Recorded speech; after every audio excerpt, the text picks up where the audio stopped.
नमस्ते, कुमार जोशी रेस्टोरेंट में मैं आपका स्वागत कर रहा हूँ मेरे एक नए वीडियो के साथ। कैप्रिकॉर्न एसेंडेंट मकर लग्न के लिए मार्च का महीना कैसा रहेगा। देखिए, स्लो मूविंग प्लेनेट है आपका, जो लॉर्ड है वो सैटर्न, मकर राशि का स्वामी है शनि।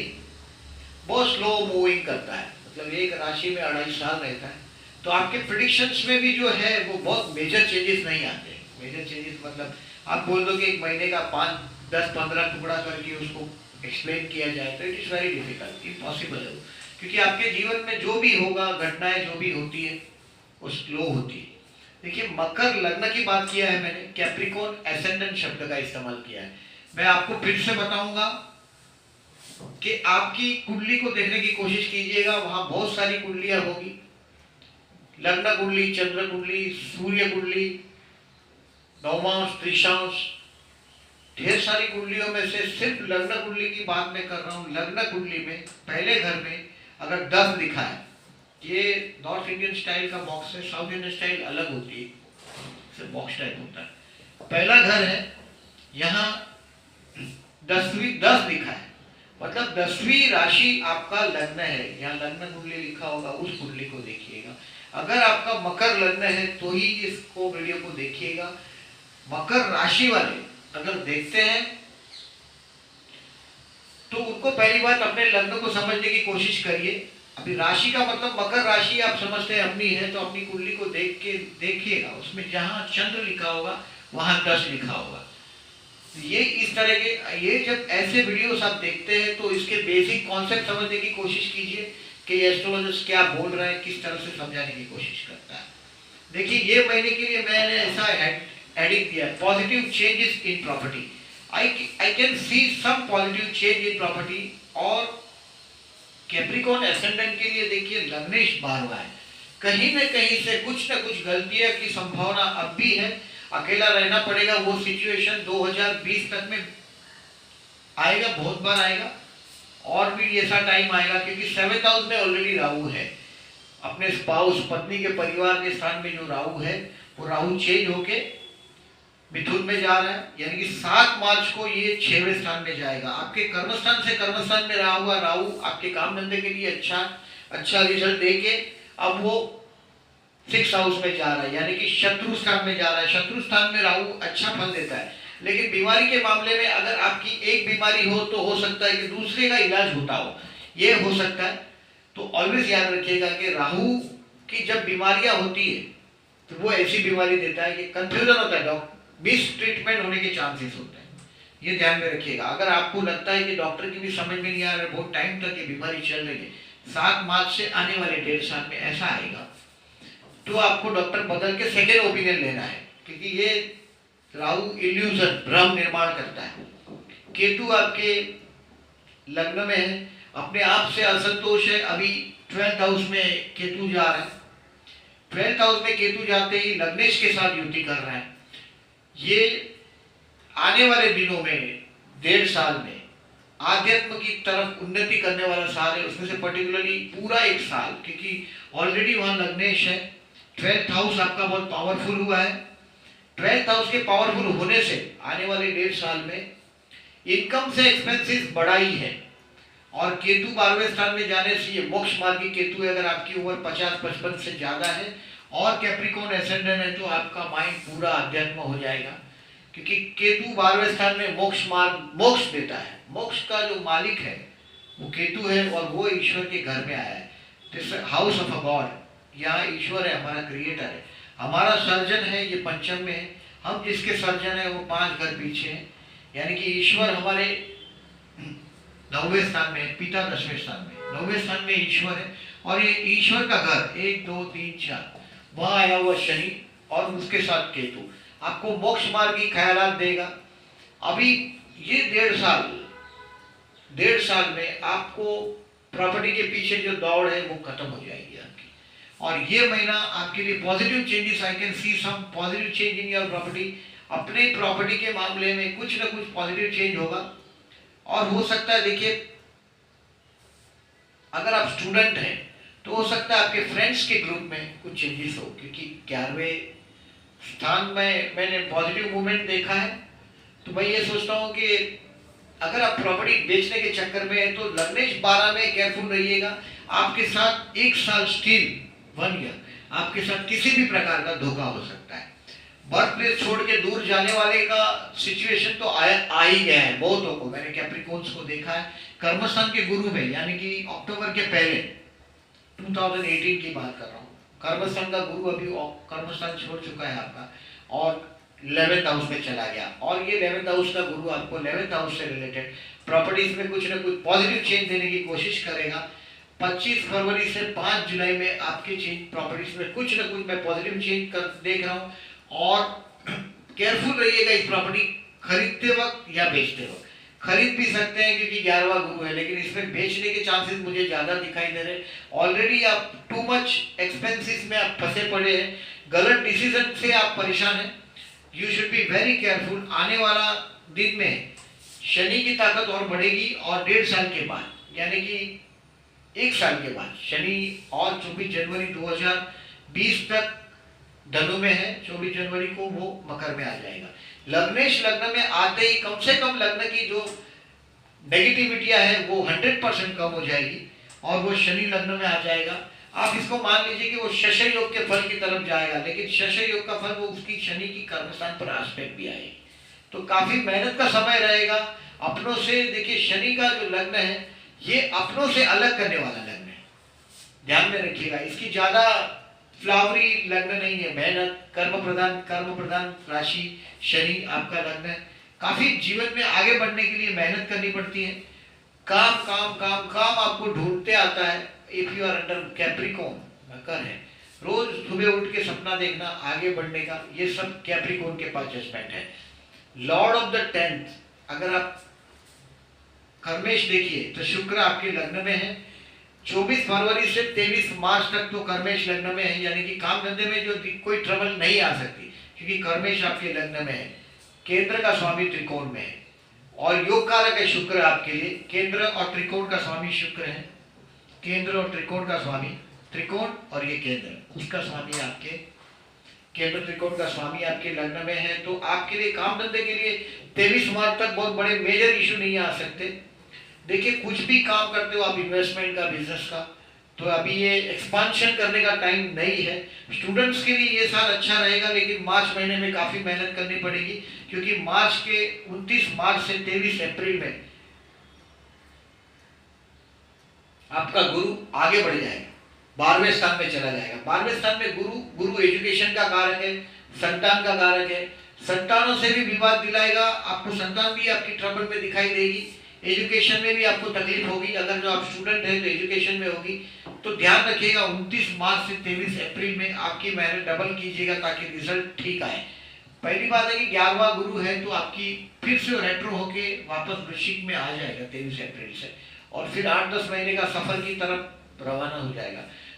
पंचम स्थान पर एस्पेक्ट है, इसके लिए देखिए पंचम स्थान पर गुरु की एस्पेक्ट है, कम से कम आपकी इज्जत बरकरार रहेगी एजुकेशन में। सप्तम स्थान पर गुरु की दृष्टि है, इससे भी आपके मैरिज लाइफ में जो स्पाउस के साथ का जो अंडरस्टैंडिंग है वो भी अच्छा रहेगा साल भर। सिर्फ आपको 25 मार्च से थोड़ा ध्यान रखना है, 29 मार्च से 23 अप्रैल तक में कोई ज्यादा एक्सपेंसिव वाला डिसीजन होगा तो नहीं लीजिएगा। और लग्नेश 12वें में है, आप कहीं ना कहीं कुछ ना कुछ गलती करने वाले आने वाले दिनों में प्रॉपर्टी के मामले में। ये नेगेटिविटी प्रॉपर्टी के मामले में, इसको पॉजिटिवली भी मान सकते हो, नेगेटिवली इसलिए क्योंकि आपका सब कुछ चला जाए ऐसे योग भी है, चीटिंग के योग भी है आपके साथ। केयरफुली डीलिंग कीजिएगा while doing any paper work. Property का मामला है, इसके लिए पेपर वर्क करेंगे तो केयरफुल रहिएगा। शुक्र जैसा ग्रह लग्न में आया है तो आपको फ्लावरी बनाया है। शुक्र लग्न में इंसान को रोमांटिक बनाता है, और ये शुक्र 24 फरवरी से 23 मार्च तक आपके लग्न में है। आप देखेंगे अपने आप के अंदर फीमेल के लिए अट्रैक्शन बढ़ा हुआ महसूस कर पाएंगे। और पर्टिकुलरली उसमें देखिए 3 मार्च को चंद्र और शुक्र की युति है आपके लग्न में, मकर राशि में 3 मार्च को। तो ये 3 मार्च के तो दिन 2, 3 और 4, ये 3 दिन समझ लीजिएगा कि you will be very much क्या कह सकते हैं, रोमांटिक। कोई भी उम्र के हो अपनी वाइफ के साथ, 3 मार्च 24 फरवरी से 23 मार्च तक 3 दिन 2, 3 और 4, ये 3 दिन समझ लीजिएगा कि you will be very much क्या कह सकते हैं, रोमांटिक। कोई भी उम्र के हो अपनी वाइफ के साथ 3 मार्च 24 फरवरी से 23 मार्च तक 3 दिन 2, 3 और 4, ये 3 दिन समझ लीजिएगा कि you will be very much क्या कह सकते हैं, रोमांटिक। कि जो आप वाइफ या हस्बैंड के साथ का जो आपका अंडरस्टैंडिंग है उसको आकर्षण महसूस कर पाएंगे, उसके साथ आपका प्रेम बढ़ जाएगा। अगर आप स्टूडेंट हैं तो देखिए पंचमेश लग्न में है शुक्र, वो भी एक अच्छा है, यानी कि कोई फ्लर्ट वाला जो मामला है वो आपको अनुभव में आएगा 2, 3 और 4 तारीख में। और पर्टिकुलरली 3 तारीख बहुत अच्छा दिन है, बहुत अच्छा दिन है 3 तारीख। अभी धन स्थान में आया हुआ सूर्य आपके धन स्थान के स्तोत्र के लिए मैं नहीं मानता नेगेटिव है। अष्टम धन स्थान में है, लेकिन सूर्य का धन स्थान में होना परिवार में आप जब बात करते हैं तब जरा परिवार में ईगो क्लैशेस नहीं हो, कौटुंबिक, इसको ध्यान रखिएगा।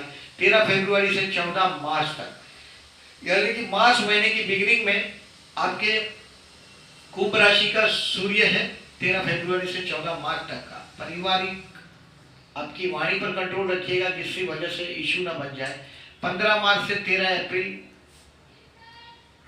सूर्य आगे बढ़ जाएंगे, आपके थर्ड हाउस में आएंगे। कोई एक आध टूर ट्रैवलिंग्स का काम दे सकते हैं। थर्ड हाउस का सूर्य भाइयों के मामले में देखिए 15 मार्च से 13 अप्रैल, यानी कि वो भाइयों के स्थान में आ जाएगा सूर्य। ये भाइयों के साथ ईगो क्लैशेस ना हो, इसको ध्यान रखिएगा। चतुर्थ स्थान में जो मंगल है, ये महीने की बात ही कर रहा हूँ, चतुर्थ स्थान में जो मंगल है ये 21 मार्च तक तो आपके चतुर्थ में ही है, और ये फरवरी से आपके चतुर्थ स्थान में है। तो फरवरी से आपके घर के अंदर जो एक एनर्जी का अवतरण हुआ है, एक फोर्स, देखिए मंगल करे दंगल है, स्वगृही होते हुए भी मैं यही बोल रहा हूं आपको कि इसको आपके मंगल अपने घर का है, स्वगृही है, कहीं ना कहीं से एनर्जी आप नियमन कर सकेंगे तो कोई प्रॉब्लम नहीं है। अदरवाइज आप अपने घर के लोगों से कोई झगड़ा झगड़ी का माहौल महसूस कर पाएंगे, एक तनाव महसूस कर पाएंगे। इस एनर्जी का नियमन कीजिएगा। फोर्थ हाउस में आया हुआ मंगल अभी ज्यादा दिन नहीं है, मंगल बदली हो रहा है 22 मार्च को, और वो संतान स्थान में जाएगा, आपके बच्चों के स्थान में जाएगा, या और इंटेलेक्चुअल हाउस में जाएगा। स्टूडेंट्स के लिए पंचम स्थान का मंगल बहुत अच्छा लाभ देगा। फास्ट डिसीजन, देखिए मंगल को एनर्जी और फास्ट स्पीड से मतलब है। अगर मंगल पंचम स्थान में चला गया तो बुद्धि स्थान में चला गया, ये फास्ट डिसीजन लेने में हेल्पफुल होता है। और राहु ऑलरेडी 6 में आ चुका है आपके, शत्रु का नुकसान करने के लिए। देखिए राहु यानी राक्षस, और राक्षस जब भी 6वें स्थान में आएगा तो वो क्या करेगा, शत्रु के साथ, शत्रु और राहु, तो शत्रु के साथ जिस तरह से नेगेटिव बिहेव करना चाहिए वो राहु कर सकता है। राहु राक्षस है, 6वें स्थान में, 11वें स्थान में, तीसरे स्थान में, 10वें स्थान में राहु का अच्छा फल होता है। इवन राहु 9वें में भी अच्छा फल देता है।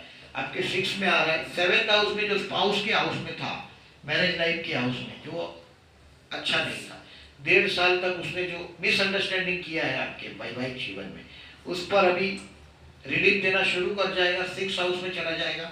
और 11वें गुरु की भी एस्पेक्ट में राहु दबा है, राहु की नेगेटिविटी खत्म हो चुकी है। इन शॉर्ट देखिएगा, मैं बैड डे आपको बताता हूं, चंद्र जब 6, 8 या 12वां हो तो इसको आप समझ लीजिए कि मानसिक तनाव के दिन होते हैं। आप मानसिक तनाव के दिन टालिएगा, मैं देता हूं आपको बैड डे। 1 मार्च को धनु का चंद्र है, 12वां चंद्र है। कोई कैलकुलेशन आपका जो प्रॉपर्टीज का मामले में, मेरे को प्रॉपर्टी का मामला ही दिख रहा है, कुछ सेल का दिख रहा है, कुछ एक्सपेंसिव भी दिख रहा है, आपके रॉन्ग डिसीजन दिख रहे हैं मुझे। 1 मार्च को मानसिक तनाव रहेगा आप पर ज्यादा। 15 मार्च से 16 मार्च आपके हेल्थ के लिए थोड़े बहुत केयरफुल रहिएगा। कोई आपको सर्दी कफ जुकाम वाला जो मामला हो उसके लिए थोड़े केयरफुल रहिएगा 15 से 16 मार्च में। 19 से 20 मार्च थोड़ा अपमानजनक सिचुएशन से गुजरेंगे, टेंशन रहेगा ये दिन भी। 19 और 20 और 27 और 28 अगेन एक्सपेंसिव टाइम है, कोई गलत डिसीजन का टाइम भी है पर्टिकुलरली, और ये दिन भी 27 और 28 टेंशन रहेगा। ये 4-5 दिनों को छोड़ के 2, 4 और 6 और एक 7 डेज थोड़े डिफिकल्ट है। बाकी के दिन में शो चलेगा आपका, उसमें ज्यादा केयरफुल रहने की जरूरत नहीं है। केयरफुल रहने के लिए यही जरूरत है आपको। और आपको अभी डिसीजन देखिए, बहुत बड़ा बिजनेस में एक्सपांशन करना है तो रुक जाइएगा, क्योंकि ऑलरेडी 12वां शनि आ चुका है। धीरे धीरे देखिए 12वां शनि में ये एक्सपेंसिव बढ़ाएगा, आपकी धीरे धीरे इनकम मतलब एक्सपेंसेस बढ़ाएगा, सेविंग जीरो करने लग जाएगा। 12वां शनि मतलब आपकी सेविंग धीरे धीरे जीरो करने लग जाएगा, आपके एक्सपेंसेस बढ़ा देगा। फिर जब मतलब 1.5-2 साल में एक्सपांशन करते हो बिजनेस के तो फिर गलत हो जाएंगे। फिर जब लग्न में आ जाएगा यानी कि आपके चंद्र के ऊपर आ जाए या लग्न के ऊपर आ जाए यानी कि आपको वो ट्रैप करना चालू कर देगा। वो 2.5 साल और परेशान करेगा, और जब आगे का 2.5 साल होता है वो धीरे धीरे रिलीफ करेगा। 7.5 के पहले चंगुल में कैप्रिकॉर्न आ चुका है। 1.5 साल से रॉन्ग डिसीजन और एक्सपेंसिव से परेशान हुआ है। 1 साल और भी होगा, इनकम और आपकी सेविंग काफी नील हो चुकी होगी, और आने वाले दिनों में आप प्रॉपर्टी बेच के कुछ नया करने के चक्कर में है तो देखिए बिजनेस में अगर इससे प्रॉपर्टी बेच के लगानी है तो रुक जाइएगा, एक्सपांशन नहीं कीजिएगा। ये मेरा अपना पर्सनल ओपिनियन है आपके लिए। और देखिए शनि 12वां है, शनि मंदिर में आपको जाना ही है, भले लग्नेश है। और आने वाला 1.5 साल में 2.5 साल में 2.5 ईयर लग्नेश लग्न में आ जाएगा तो कम से कम अपनी बाजी संभाल लेगा। मैंने ज्यादातर कैप्रिकॉर्न या एक्वेरियस को उनकी 7.5 में देखा है मैंने, बट देखिए शनि तो आफ्टर ऑल शनि ही है, यहाँ वो काम करवाएगा आपसे, जिंदगी में मेहनत करवाएगा। जब 12वें स्थान में शनि आया है तो केयरफुल रहिएगा, रॉन्ग डिसीजन ना हो आपके हाथ से। अभी मेरे चैनल को जब अभी तक जो लोगों ने सब्सक्राइब नहीं किया है, मैं उनको पहले रिक्वेस्ट कर रहा हूँ कि प्लीज वो बेल आइकॉन है आपके उसमें, उसको क्लिक कर दीजिएगा, जिससे मेरे आने वाले वीडियो के नोटिफिकेशन आपको मिलते रहे। और आपके सुझाव कुछ होगा तो डेफिनेटली मुझे दीजिएगा। Thank you very much for listening.